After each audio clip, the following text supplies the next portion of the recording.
네, 부동산 이야기를 해보겠습니다. 그린벨트 해제 문제를 놓고 당정청 안에서 서로 다른 이야기가 나오고 있습니다. 해제한다, 아니다, 신중해야 된다, 의견 정리 이미 됐다, 뭐 이런 이야기가 교차를 하고 있는데요. 지켜보는 국민들은 헷갈립니다. 헷갈릴 뿐만 아니라 도대체 어떻게 가고 있는 건가 불만의 목소리도 함께 나오고 있는데요. 국회 기획재정위원회 여당 간사로 이번 부동산 정책의 목소리를 계속 내고 있는 분이죠. 고용진 더불어민주당 의원 연결해서 자세한 이야기 나눠보도록 하겠습니다. 나와 계시죠, 의원님? 네네, 안녕하세요. 네, 일단 고영진입니다. 가장 궁금한 것부터 여쭤보겠습니다. 김상조 네네. 청와대 정책실장이 네네. 그린벨트 해제와 관련해서 당정 간 의견이 정리됐다라고 이야기를 했는데요. 어제 나온 이야기는 또 다릅니다. 정세균 총리는 신중론을 폈고 청와대도 결론을 아직 못 냈다고 이야기를 했고 도대체 뭐가 진실인가요? 뭐 저도 그 710 부동산 대책 낼 때 네. 당정 청 협의하는데 같이 있었으니까요. 네. 지금 말씀을 드리자면 정세균 총리 말씀이 현재까지 상황을 다 잘 정리하는 내용입니다. 아, 그래요? 그러니까 다시 말해서 예. 그 당시에 이제 저희가 뭐 수요 규제 대책을 내놓으면서 음흠. 공급 대책이 충분치 않기 때문에 네. 추가적으로 여러 가지 방안을 모색하겠다. 예. 그래서 한 5가지 범주 정도를 뭉뚱그려서 내놨고요. 예. 그 안에 이제 표시는 안 됐지만 그린벨트도 논의는 해보자. 네. 그리고 그 내부에서 그린벨트의 해제를 강력히 주장한 분도 계셨지만 네. 그 부분은 결론을 내지 못하고 네. 추가적인 대책 중에 그린벨트 해제도 논의해보자. 음흠. 여기까지가 상황이었거든요. 네. 근데 이제 김상조 실장께서 이제 그거보다 조금 더 앞서간 뉘앙스로 얘기를 하셨잖아요. 이게 근데 뉘앙스가 아니라 의견 정리가 됐다라는 것은 이미 단일안이 도출이 됐다는 뜻이잖아요. 그렇지 않습니다.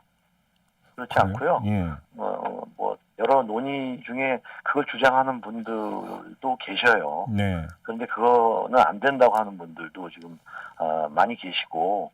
혹시 의원님 제가 한번 네네. 이렇게 질문을 드려볼게요. 혹시 네네. 이 그린벨트를 일부라도 해제하는 쪽으로 가닥을 잡았는데 네. 여론이 안 좋아서 지금 혹시 후퇴하면서 나오는 이야기 이렇게 해석할 여지는 없습니까? 아닙니다. 전혀 아닙니까? 네네. 왜냐하면요. 예. 그 서울시가 이제 해제 권한을 가지고 있고 물론 정부가 직권 해제할 수도 있지만 그건 어려운 일이고요. 네. 서울시가 해제 권한 갖고 있는데 서울시가 반대 입장을 며칠 전에도 분명히 했어요. 모임 자리에서. 네네네. 그건 안 된다. 뭐 박 시장 때도 반대했고요. 네. 지금도 반대하고 있고 예. 그런 속에서 또 뭐 여러 가지가 분명치 않은 상황 속에서 이것이 정리됐다. 라고 하기에는 저는 무리가 있다고 보고요. 그럼 이건 그런 지금 예. 네네. 그럼 명백히 그럼 김상조 정책실장의 말 실수라고 봐야 되는 겁니까? 그런 의지 표현이라고 저는 보고 싶어요. 그렇게 해서라도 좀 공급을 하자. 그렇게 해서 약간 주도에서 밀고 나가는 느낌? 네. 저는 이제 그렇게 받았습니다. 하나만 더 여쭤볼게요. 혹시 청와대 쪽에서는 그린벨트 해제 쪽으로 무게중심을 두고 있는 게 맞는 거죠, 의원님? 그것도 한번 검토를 해봤으면 좋겠다는 의지가 있는 걸로 알고 있어요. 청와대에서는. 근데 다만 네. 이것이 그게 뭐 김상조 실장이 청와대 정책실장 아닙니까? 그러니까 근데 다만 네. 어떤 서울시라든지 당 같은 경우 지금 그러니까 여기 이건 안 된다라는 이야기 때문에 지금 아직까지 정리가 안 됐을 뿐이지 청와대에서는 그린벨트 해제 쪽으로 가자라는 주장이 이게 맞는 거죠, 정리라면.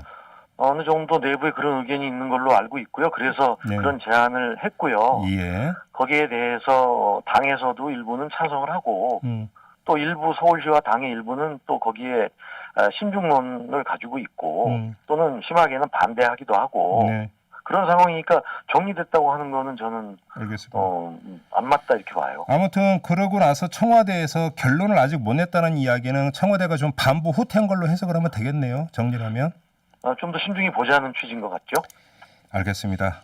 네네. 자, 그러면 이제는 그 김상조 실장의 어떤 그 발언의 어떤 그 진위는 떠나서 네네. 그린벨트 해제에 대해서 의원님은 어떤 생각이세요? 저는 개인적으로 그린벨트 해제는 반대하는 입장이고요. 네. 뭐 불가피하게 해야 된다고 그래도 최후의 수단이다 이렇게 봅니다. 왜냐하면 예. 그린벨트 해제 논의는 여러 번 있었지 않습니까? 그런데 네. 늘 우리가 역사적 경험으로도 알 수 있듯이 네. 그게 가수요를 불러일으키는 원인이 되고 투기 수요 불러오고 그렇다고 해서 집값이 안정되고 충분한 공급이 되느냐 네. 그런 효과도 보기는 어렵고요. 예. 그리고 무엇보다도 지금 우리 서울을 어떻게 앞으로 100년을 내다보고 갈 거냐의 문제인데 그렇게 막 헐어가지고 한번 하면 원상복구가 불가능하고 네. 여러 문제들이 있지 않습니까? 또 더군다나 뭐 국토 균형 개발이라는 원칙에도 또 위배되는 거고요. 네. 여러 문제가 있어요. 그래서 알겠습니다. 여러 사이드를 고민해 보고 해야 될 문제지만 저 같은 경우는 절대 함부로 해서는 안 되는 일이다. 네. 이렇게 생각하고 있습니다. 그럼 의원님 이건 좀 어떻게 봐야 될까요? 일주일 전에 저희하고 인터뷰를 하시면서 네네. 그린벨트 해제 문제도 논의 테이블에 올라와 있다고 발언을 하신 바가 있어요. 물론 이거 네네. 결정됐다는 뜻으로 하신 말씀은 아니에요. 네네. 그럼에도 불구하고 이런 어떤 그 발언 자체가 시장에 하나의 신호를 주는 것일 수도 있는 거 아니겠습니까? 어떻게 보세요, 그 점은? 그렇습니다. 그렇기 때문에 뭐 주변에 벌써 땅값이 그린벨트 주변하고 그린벨트 땅값이 막 들썩거리고 있다는 거 아니에요? 그러게요. 네. 그래서 조금 더 논의를 할 수 있다는 것과 그렇게 정리가 됐다는 것은 굉장한 차이가 있다고 보고요. 예. 네, 그래서 저는 신중하게 얘기가 나왔으면 했는데 네. 생각보다 빨리 그런 식으로 나왔다가 지금 다시 그게 아니라고 이렇게 번복하는 혼선과 해프닝이 벌어진 거 아니에요? 그러게요. 어제 며칠 사이에. 아무튼 근데 요 며칠 그 진행 경과를 보면 그린벨트 해제가 좀 그러니까 뭐 일각에서라도 검토가 되긴 했지만 관철될 가능성은 그렇게 높지 않다라고 좀 보는 게 맞을 것 같은데 이렇게 봐도 되는 거죠, 의원님 정리를? 네, 저는 그렇게 봅니다. 그러면 대안이 뭘까요? 공급 대책의 대안은? 저는 사실 최근 부동산 이렇게 가격 상승의 주 원인이 네. 공급 측면에서의 부족이란 면도 없지는 않지만 예. 여러 가지 다주택자들의 계속된 주택 구입, 그다음에 또 임대 등록 사업자들, 법인들의 이런 주택 매매, 예. 거기에 따른 차익 노리는 그런 행위들 이런 것들 때문에 오른 거라고 보고 이번 대책이 나간 거거든요. 예. 그리고 그렇다고 해서 그럼 공급이 충분하냐? 그렇진 않죠. 여러 가지 정부의 공급 사이드에 따른 여러 가지 대책들은 있지만 수요자들이 원하는 자리에 또 좀 깨끗하고 품질 좋은 주택의 공급은 부족한 건 맞거든요. 네. 그래서 그런 부분들을 우리 고민해야 되는데 대표적으로 우리가 할 수 있는 것들이 언론에도 일부 보도됐습니다만 도심에 고밀도 개발하는 게 맞아요. 용적률을 높여주고 이런 거 말씀하시는 거죠? 그렇습니다. 그래서 어느 정도 이익을 환수하면서 주택을 공급하고 거기는 이미 인프라가 다 돼 있으니까요. 예. 그다음에 이제 그 용산 기지창 얘기도 나왔는데 예. 그런 부분들은 좋은 대안이 될 수 있다고 보고요. 예. 네, 그다음에 또 보면 전에 박원순 시장도 얘기했습니다만 뉴타운이라든지 재개발 해제 지역 중에 예. 또 역세권에 인접해 있는 게 한 50% 정도 되거든요. 네. 그런 부분들을 다시 개발한다든지 또 재건축의 속도를 내는 방법, 규제 완화하고는 좀 다른데요. 네.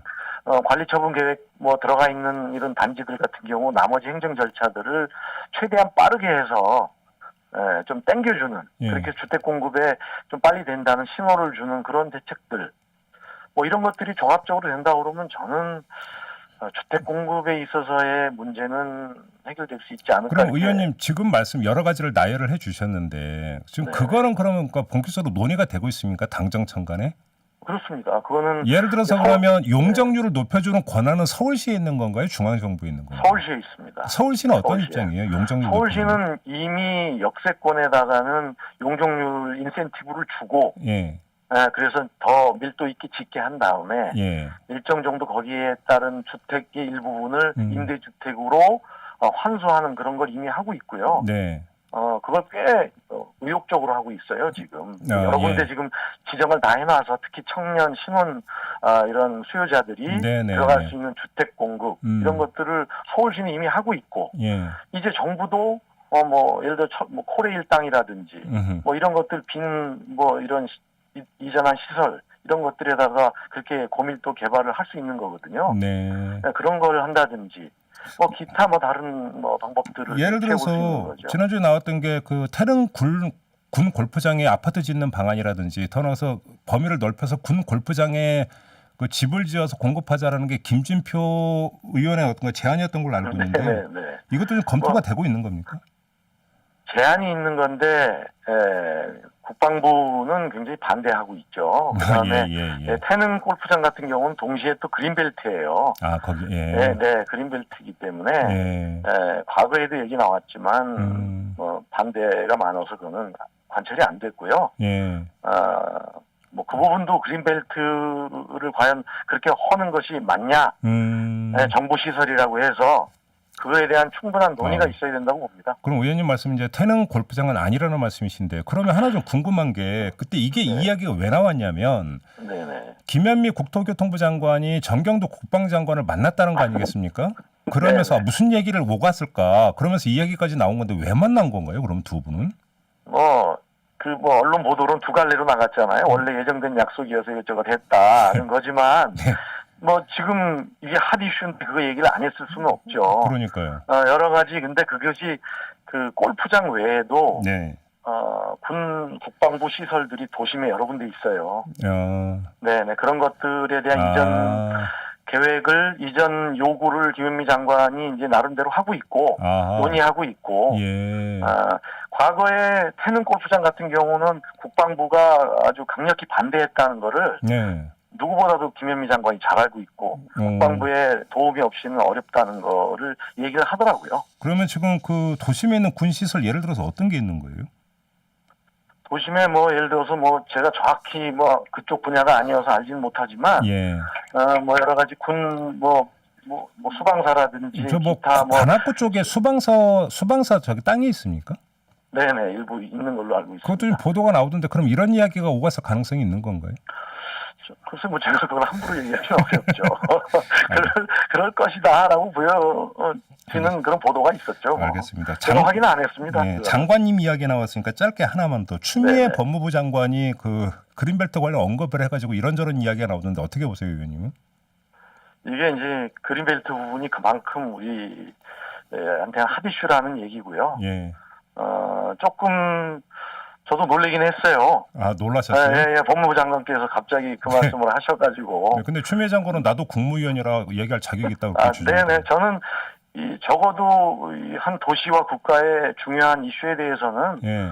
여러 사람들이 얘기할 수 있다고 봐요. 그 바람에 굉장히 더 논의가 더 커졌잖아요. 근데 또 한편으로 보면 주무장관이 따로 있는데 법무부 장관이 이야기하는 것도 좀 그렇지 않습니까? 노코멘트 하겠습니다. 그래서 일각에서는 추미애 장관이 서울시장 출마를 염두에 두고 지금 미리 이야기한 게 아닌가 이런 해석도 따라붙던데 어떻게 보세요? 말씀 안 해주실 거죠? 네네. 그럼 당사자 얘기를 들은 적이 없어서. 알겠습니다. 네네. 지금 TF를 구성하기로 했는데 지금 민주당 안에서 TF가 구성이 됐다는 이야기가 안 들리던데 이건 어떻게 돼가고 있는 겁니까? 이 주택공급 확대 TF요.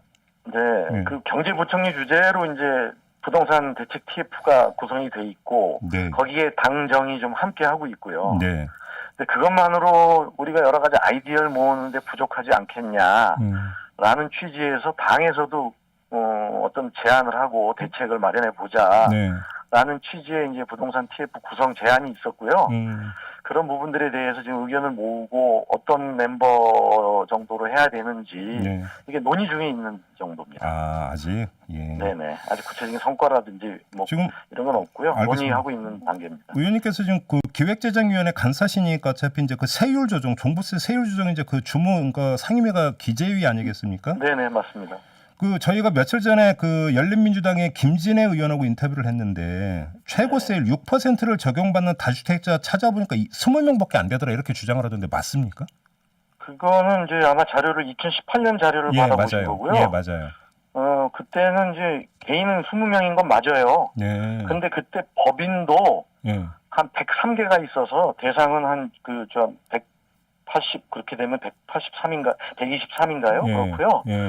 제가 또 자료 받아보니까 작년 경우에는 그게 이제 123에서 189로 늘었고. 개인은요?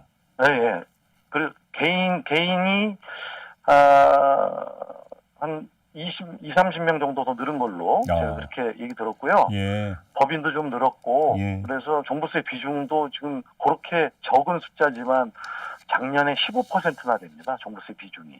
이 사람들한테 이 사람들과 법인들한테 걷어들인 총액이? 네네. 예, 전체 주택분 종부세 15% 되고요. 예. 이번에는 지금 종부세 내는 법인이 한 10,000개쯤 되거든요. 예. 근데 이 6% 최고세율 적용받는 법인이 꽤 늘어날 거여서 전체적으로 이게 숫자가 작은 것 같지만 징수액으로 따지면 포션은 꽤 된다. 네, 이렇게 알겠습니다. 말씀드리겠습니다.